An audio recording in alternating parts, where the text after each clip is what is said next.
So one thing that wasn't said about the whole Newzoo data set was that PC gaming gained more players than console in 2024. They were looking at the video games, they were looking at a lot of things, but one thing is for certain, a lot of people are now starting to think differently about their gaming.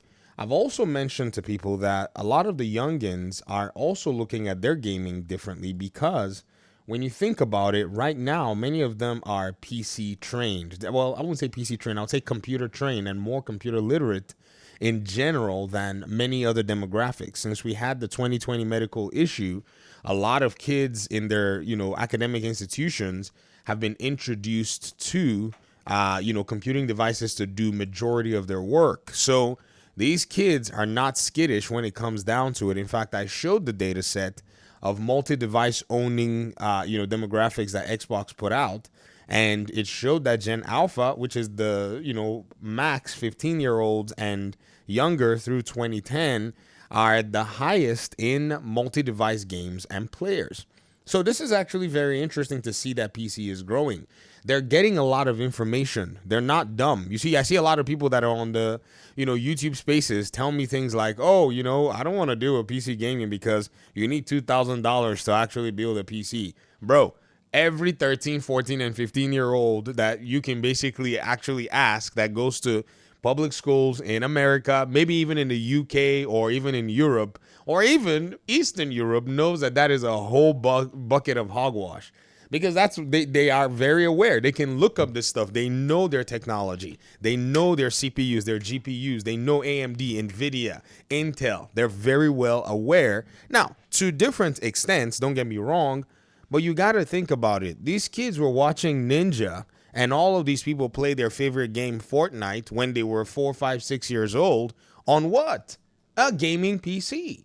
So most of them are not unaware as to how the technology works. And many of them know that they can get 350 FPS when they're no scoping, which they don't even know what that is. Their friends on games like Fortnite. Many of them are playing Call of Duty because dad plays Call of Duty. Yes, which is crazy. Call of Duty just basically transcends in a generational means. And so I wouldn't be surprised as more and more people are seeing this shift now, and Xbox is anticipating this shift in the near future. So Mike Straw writes and says, PC gaming is outgrowing console gaming when it comes to total number of players. In the 2025 PC and console gaming report from Newzoo, global data indicates that more players started playing games on PC than they did on console. According to the report, PC player numbers rose 3.9% year over year from 873 million to 907 million in 2024. Console players' growth, on the other hand, while still up, only grew 2.3%. From 615 million to 629 million. Looking to the future, Newzoo projects that player growth will steadily continue to rise for 2025 and through 2027. It projects that PC numbers will increase around 930 million in this year, while console will jump to 653 million. So that's a huge jump. That's like 30 million a piece. I don't know where they're getting about at least 20 million a piece. I don't know where they're getting that from, but hey, we'll see. It could be that the Gen Alphas are coming in, so we'll see how that works. By the end of 2027, Newzoo suggests that PC and console player numbers would be around 971 million and 698 million respectively. Okay. Despite PC players growing at a higher rate and there being more of them, console revenue was slightly ahead in PC. Console gaming made 42 billion, while PC gaming made 37 billion, with a total of 80 billion for the year. That was a bit less than 81.9 billion revenue in 2023. Still, it's expected that gaming revenue in general will grow in 2025 to 85 billion by 2027. Newzoo expects revenue to surpass 92 billion for the year.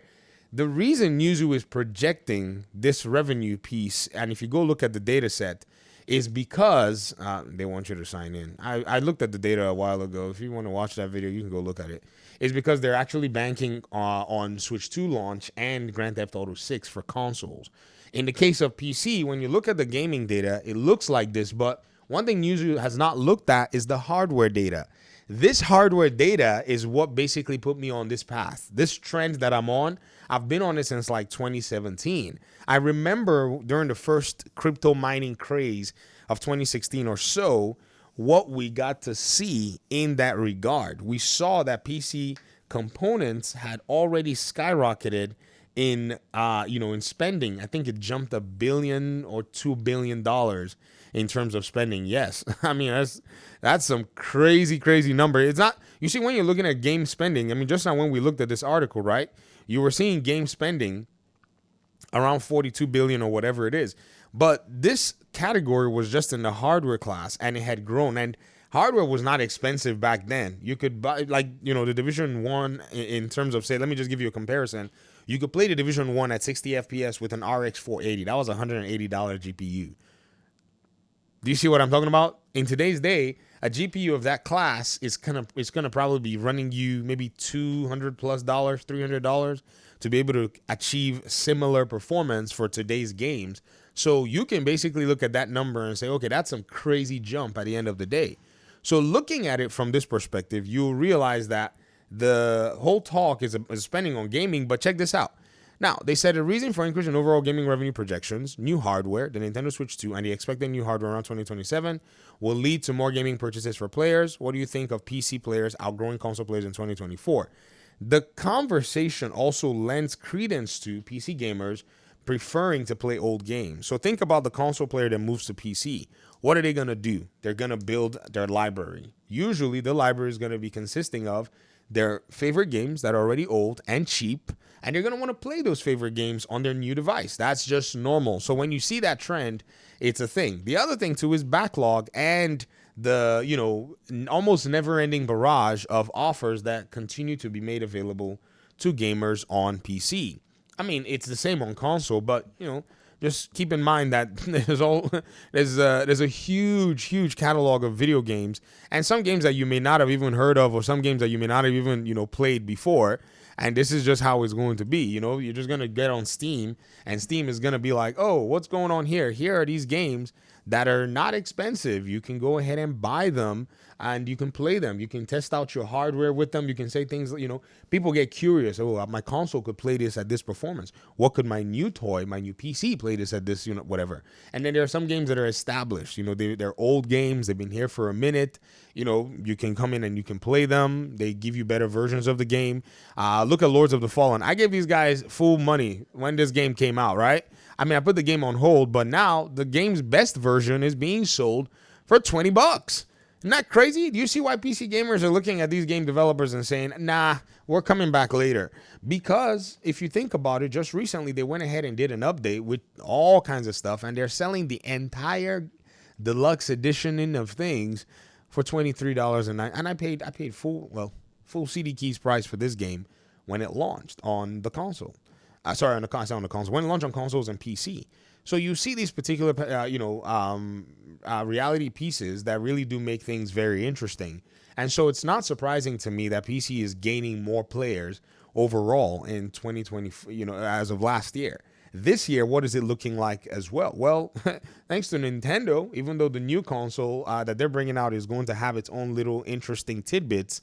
But again, you also have to go ahead and ask and say, how much is this console trying to be sold for?